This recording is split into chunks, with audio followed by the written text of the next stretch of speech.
کہ جھوٹ کی کیا تعریف ہے، اچھا، نیز جھوٹ، نسیان اور خطا میں کیا فرق ہے، اور کیا انبیاء علیہ الصلوۃ والسلام پر جو ہے ان کے انکار کرنے والوں نے ایک نبوت کا انکار کیا، اس کے علاوہ کیا انبیاء پر انہوں نے عام معاملات میں بھی جھوٹ بولنے کے الزامات لگائے؟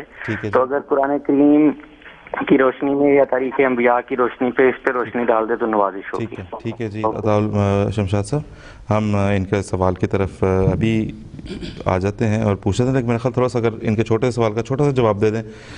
دیگر انبیاء، یہ جو تعریف ہے ان تینوں چیزوں کی، وہ میرا خیال خاصی سیلف ایویڈنٹ ہے، اگر آپ اس پہ کچھ کہنا چاہتے ہیں تو کہہ دیں۔ ویسے میں آپ سے گزارش کروں گا کہ جھوٹ کی، ہاں بالکل، جھوٹ ہے، خطا ہے، نسیان ہے، اس کی ڈیفینیشن میرا خیال خاصی سیلف ایکسپلینیٹری ہے، جو جان بوجھ کے نہیں بولا، غلطی سے ہوا تو اس کو خطا کہیں گے۔ انہیں یہ بتا دیں کہ کیا گزشتہ انبیاء پہ بھی جھوٹ بولنے کا الزام لگا؟ جی بالکل، جھوٹ بولنے کا نہیں، گزشتہ انبیاء پہ جب دیکھیں تو بہت بڑے بڑے الزام لگے ہیں۔ کاذب بھی ان کو کہا گیا ہے، ساحر بھی ان کو کہا گیا ہے، مجنون بھی ان کو کہا گیا ہے، پاگل بھی کہا گیا ہے، نعوذ باللہ من ذالک کسی کو بیوقوف قرار دیا گیا ہے، کسی کو منحوس قرار دیا گیا، بڑا کچھ کہا گیا ہے گزشتہ انبیاء کو۔ قرآن کریم تو یہ فرماتا ہے یا حسرتاً علی العباد ما یاتیہم من رسول الا کانوا بہ یستہزئون، کوئی ایک رسول بھی ایسا نہیں گزرا جس کے ساتھ ان لوگوں نے ہنسی، استہزاء اور مذاق نہ کیا ہو۔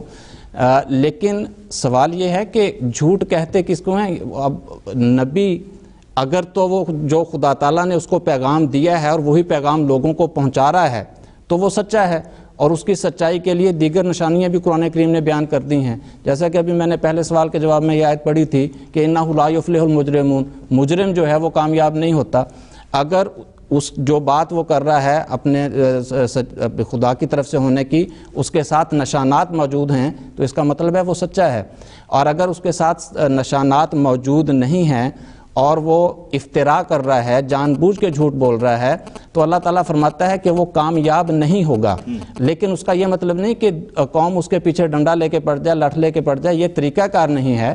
قرآن کریم نے تو اس کا واضح طریقہ بتا دیا ہے۔ حضرت موسیٰ علیہ السلام کے دور میں بھی ایک شخص تھا، جب حضرت موسیٰ علیہ السلام کی مخالفت ہو رہی تھی، ایمان رکھتا تھا لیکن وہ فرعون کے خوف کی وجہ سے ظاہر نہیں کرتا تھا۔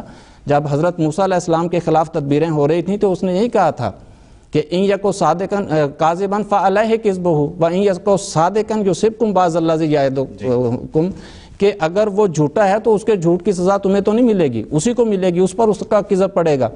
لیکن اگر وہ سچا ہے تو پھر یہ ذہن میں رکھو کہ پھر وہ بہت ساری پیش گوئیاں جو تمہارے متعلق کر رہا ہے تو وہ تم تک پہنچیں گی۔ اس لیے جو اللہ تعالیٰ کی ذات کے بارے میں ہے وہ ہمیں دیکھنا پڑے گا قرآن کریم کی دیگر نشانات کے حوالے سے۔ جہاں تک ظاہری دنیا کا جھوٹ ہے وہ سب کے سامنے ہوتا ہے کہ خطا کس کو کہتے ہیں، نسیان کس کو کہتے ہیں۔ بہت بہت شکریہ شمشاد صاحب۔ اس سے پہلے کہ